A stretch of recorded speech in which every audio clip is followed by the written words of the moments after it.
Kisah ini menceritakan lahirnya Dewi Durgandini dan Raden Durgandana yang berbau amis seperti ikan. Dewi Durgandini kelak menurunkan para Pandawa dan Kurawa, sedangkan Raden Durgandana kelak bergelar Prabu Matsapati, menjadi sekutu penting pihak Pandawa dalam perang Bharatayuda. Prabu Basuparicara di kerajaan Wirata mengadakan upacara agung sesaji Raja Dewa yang dihadiri oleh segenap pejabat istana, para pendeta dan resi, serta para raja bawahan, antara lain Prabu Mandrakusuma Raja Mandraka, Prabu Manireya Raja Gandhara Desa, Prabu Maheswara Raja Medang Kamolan, Prabu Danadewa Raja Gilingwesi, dan Prabu Rambana Raja Pringgadani. Hadir pula Prabu Santanu Raja Hastina yang telah mendapatkan kemerdekaan penuh sebagai mitra sederajat.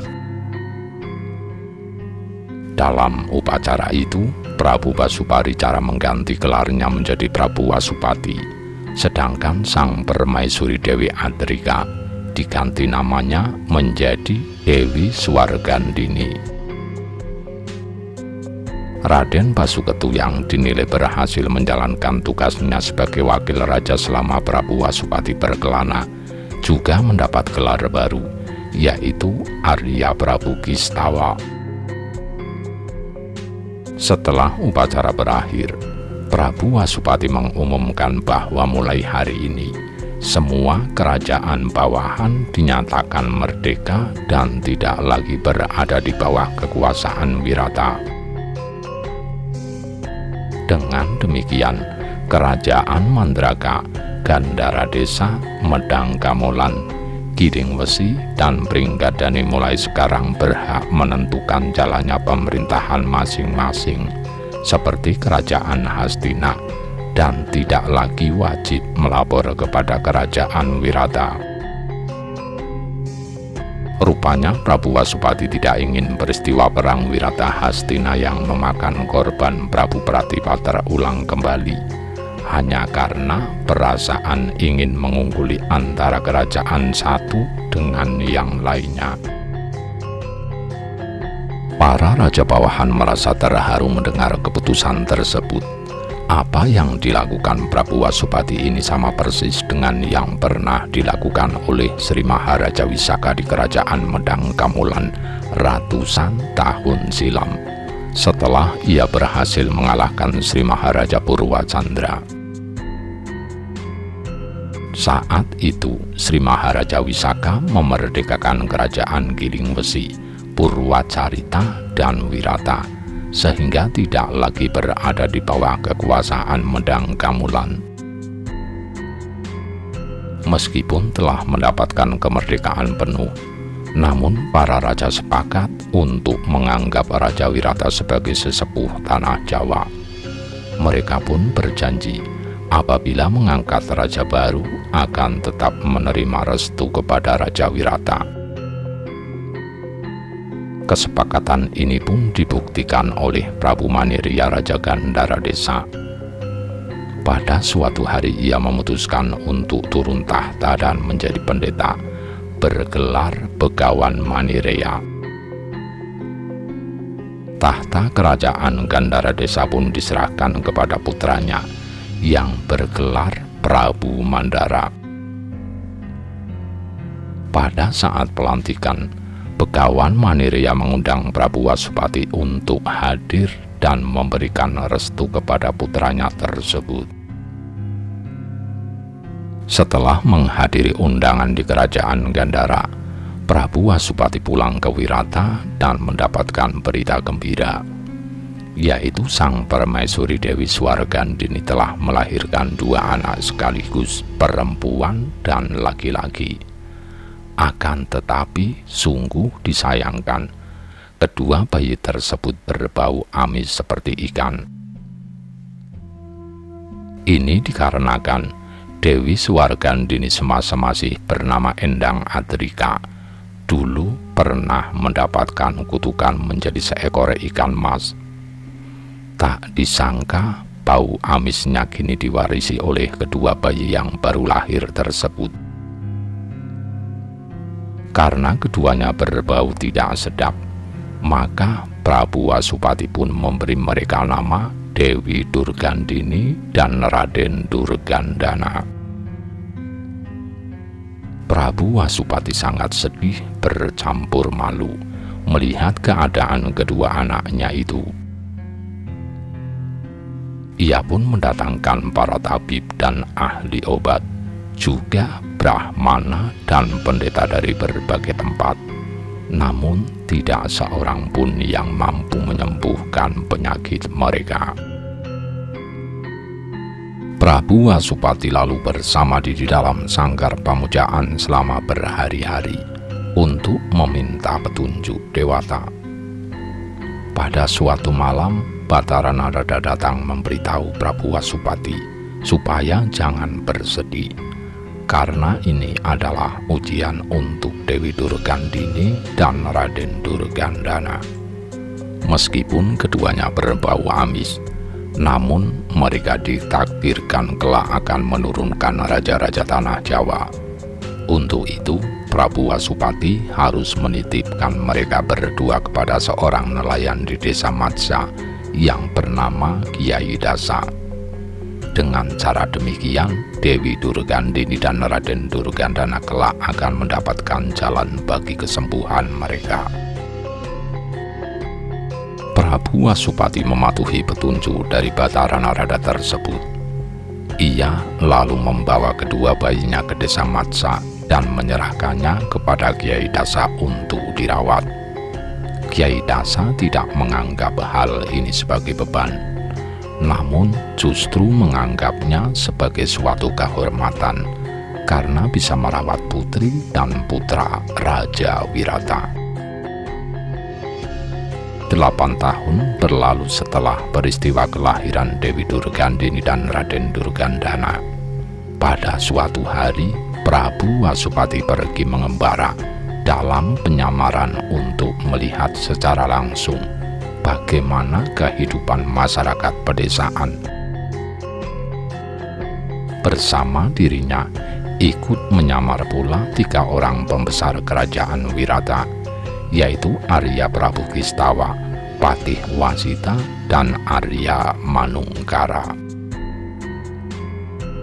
Ketika perjalanan mereka sampai di desa Sumendangan, tampak seorang laki-laki berlari dikejar-kejar seekor kerbau. Patih Wasita dan Arya Manungkara segera menangkap kerbau tersebut. Sedangkan Prabu Wasupati menanyai si laki-laki yang mengaku bernama Cari Sarjana. Sungguh mengejutkan, ternyata kerbau yang mengejar Cari Sarjana adalah anaknya sendiri yang telah mengalami kutukan. Kerbau tersebut awalnya seorang pemuda bernama Jakawiknya. Karena sifatnya yang pemalas, membuatnya menjadi bodoh dan tidak punya tata krama. Karena kesalnya, Cari Sarjana pun memaki Jakawiknya sebagai anak bodoh seperti kerbau, yang tidak pantas menggantikan kedudukannya sebagai pamong desa. Tak disangka, seketika wujud Jakawiknya pun berubah menjadi kerbau akibat ucapan ayahnya itu. Prabu Wasupati bertanya, apakah Cari Sarjana senang jika Jakawiknya kembali menjadi manusia? Cari Sarjana menjawab tentu saja dirinya senang, tetapi ia tidak tahu bagaimana caranya meruat kutukan tersebut. Prabu Wasupati bersedia meruat Jakawiknya, tetapi sebelumnya ia menasihati Cari Sarjana agar jangan hanya menyalahkan anak, tetapi coba lihat dulu apakah sebagai orang tua sudah memberikan pendidikan yang baik untuk anaknya. Orang tua hendaknya menyekolahkan anak kepada guru yang berbudi, serta mengajarinya bekerja keras, jangan selalu memanjakannya.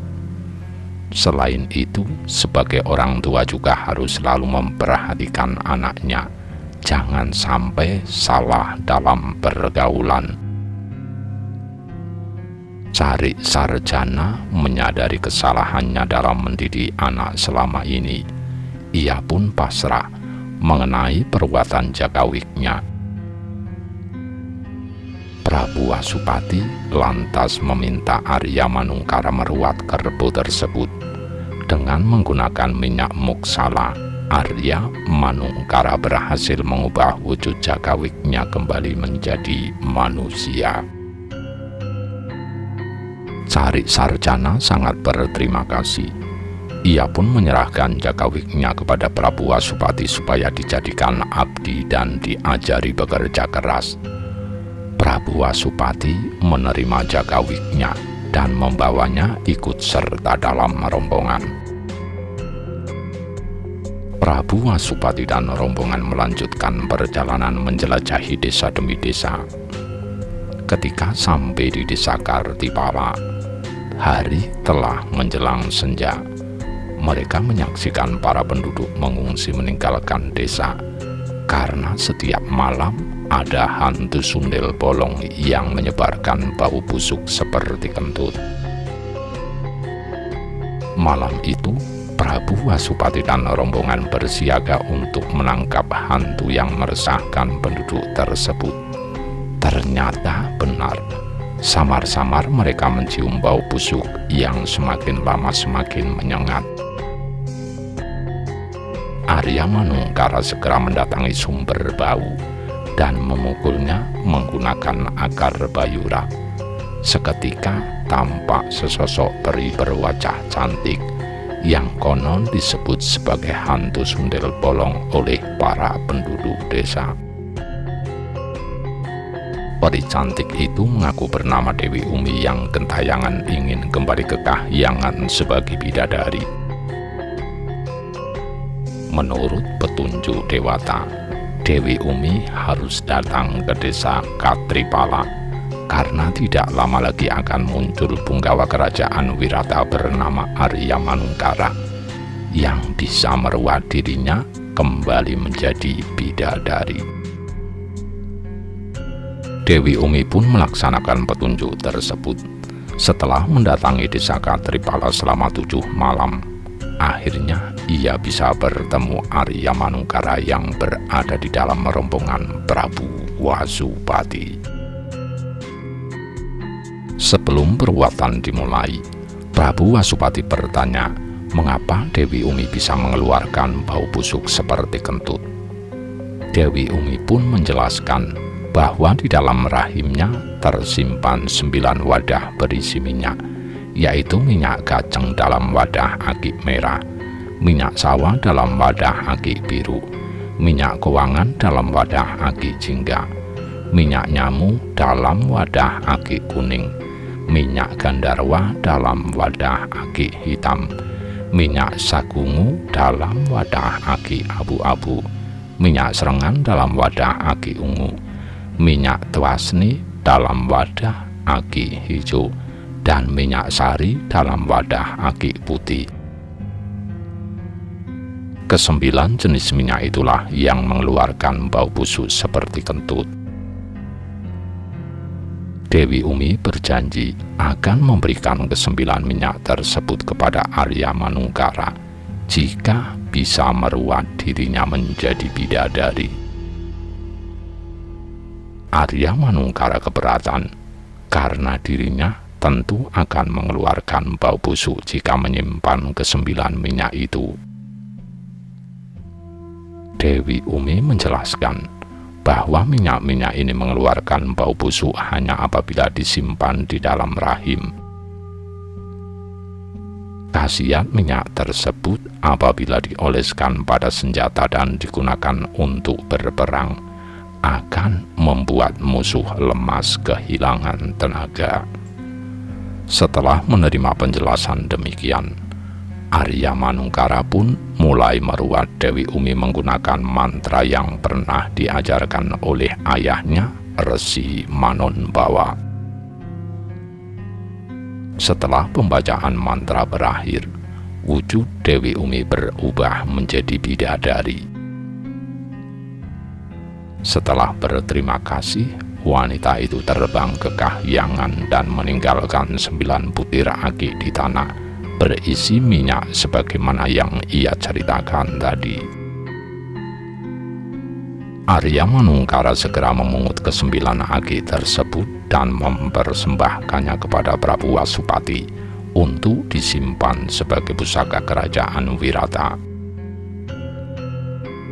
Prabu Wasupati berterima kasih dan mengajak rombongan untuk kembali ke istana karena penjelajahan untuk kali ini dianggap sudah cukup.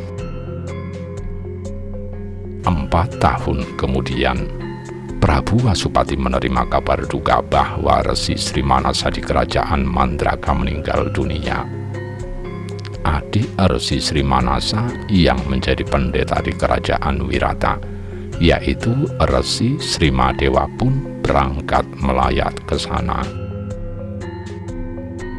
Resi Sri Manasa merupakan mertua dari Prabu Mandrakusuma dan juga ayah dari Patih Artadriya. Setelah Resi Sri Madewa datang, upacara pemakaman untuknya pun diselenggarakan dengan hikmat.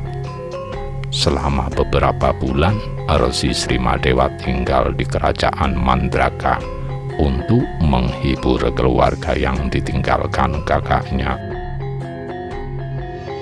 Setelah dirasa cukup, ia kembali ke kerajaan Wirata. Dalam perjalanan pulang ke Wirata, Resi Sri Madewa berjumpa seorang penduduk desa bernama Prasta yang berlari karena dikejar seekor ulat tahun yang tubuhnya seukuran lumbung Bandung. Resi Sri Madewa pun melepaskan panah menewaskan ulat tahun tersebut. Secara ajaib, bangkai ulat tahun itu musnah dan berubah menjadi seorang dewa bernama Batara Kalagaya. Ia sangat berterima kasih kepada Resi Sri Madewa karena dibebaskan dari kutukan. Resi Sri Madewa bertanya, mengapa Batara Kalagaya mengejar-ngejar Prasta? Batara Kalagaya pun bercerita mulai awal bahwa secara tak sengaja ia berbuat kesalahan di kahyangan sehingga mendapat kutukan dari sang ayah Batara Kaloka menjadi ulat tahun selumbung Bandung. Ulat tahun lalu bertapa di sebuah jurang di hutan Krendayana. Pada suatu hari, seorang warga desa bernama Prastalewa di dekat jurang itu sambil meratapi nasibnya yang dilanda kemiskinan dan kelaparan. Ulat tahun menghentikan langkah Prasta dan berjanji akan membantu masalahnya asalkan Prasta menyerahkan beberapa tongkol jagung yang ia bawa.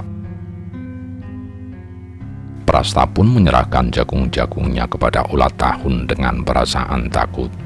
Si ulat tahun melahap jagung-jagung tersebut sampai habis, lalu mengeluarkannya kembali melalui dubur dalam wujud permata yang diberi nama Mustika Boga.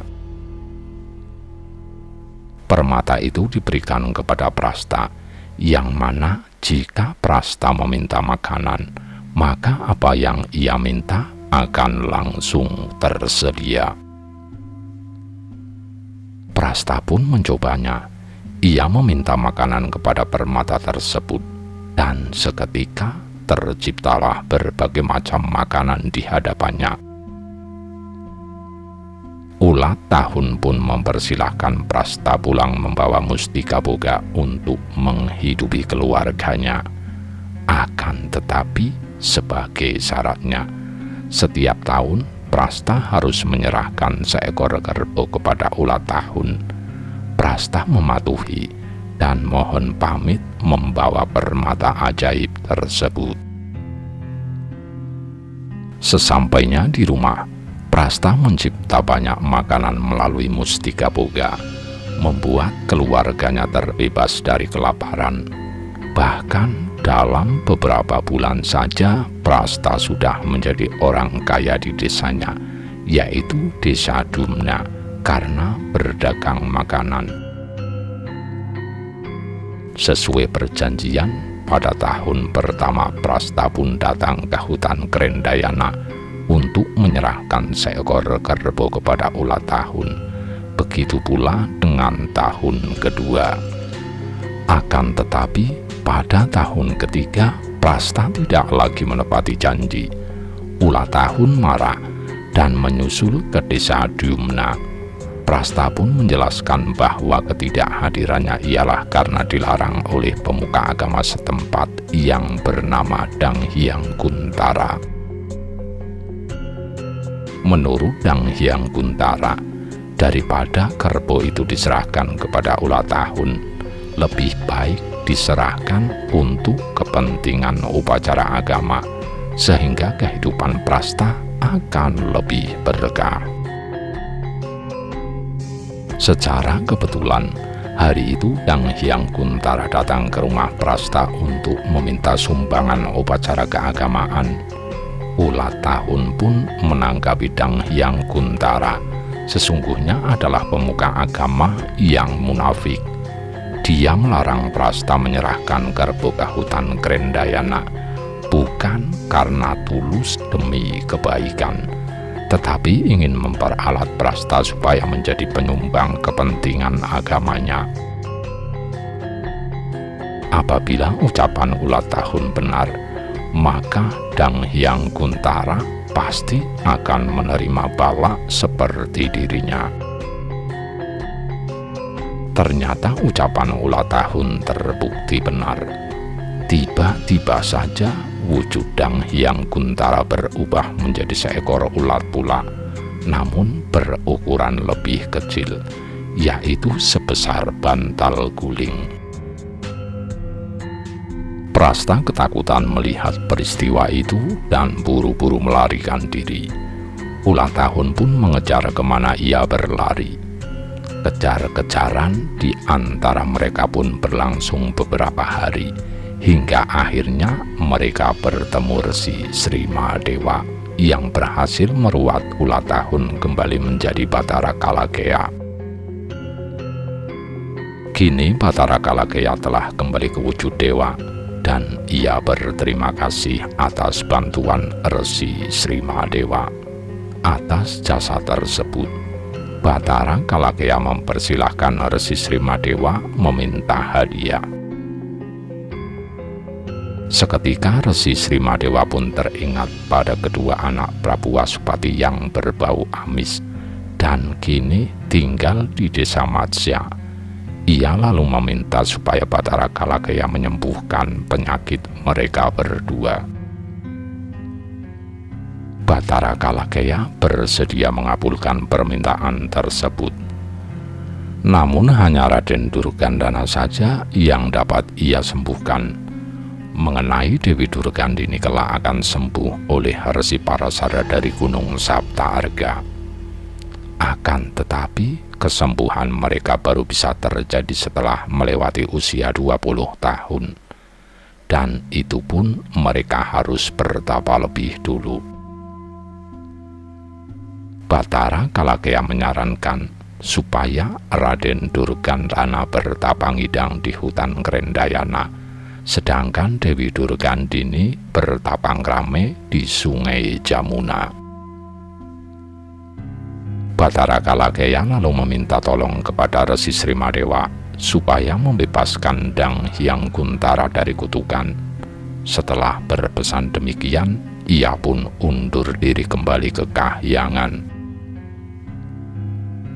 Resi Sri Mahadewa dan Prasta telah kembali ke desa Dyumna dan menemukan ulat seukuran bantal guling penjelmaan Dang Hyang Kuntara.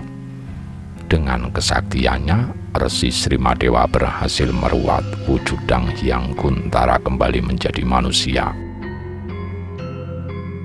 Resi Sri Mahadewa lalu menasehati Dang Hyang Kuntara agar menjadi pemuka agama yang baik dan benar. Jangan suka menasehati umat, tetapi tidak dapat menasehati diri sendiri. Serta jangan pula memupuk kekayaan dengan cara menjual ajaran agama. Dang Hyang Kuntara menyadari kesalahannya dan berjanji akan mematuhi segala nasihat Resi Srimadewa.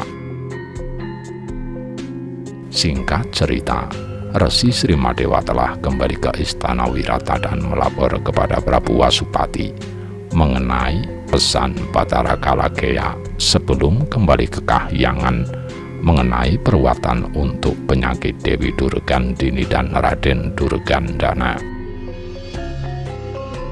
Menurut pesan tersebut, kelak jika kedua putra Prabu Wasupati itu telah genap berusia 20 tahun, maka mereka harus mulai bertapa untuk mendapatkan kesembuhan. Dewi Durgandini hendaknya bertapang-rame di Sungai Jamuna, sedangkan Raden Durgandana hendaknya bertapang-hidang di hutan Krendayana. Kelak Batara Kalagaya akan turun dari Kahyangan untuk mengobati Raden Durgandana, sedangkan Dewi Durgandini ditakdirkan sembuh oleh Resi Parasara dari Gunung Saptaarga. Prabu Wasupati sangat gembira mendengar petunjuk dewa yang dibawa Resi Srimadewa. Ia menghitung saat ini putra dan putrinya yang dititipkan pada Kiai Dasa masih berusia 12 tahun. Itu berarti masih 8 tahun lagi menjelang usia mereka genap mencapai 20 tahun untuk memulai pertapaan masing-masing. Rahayu Sagung Dumadi, nuwun nuwun nuwun.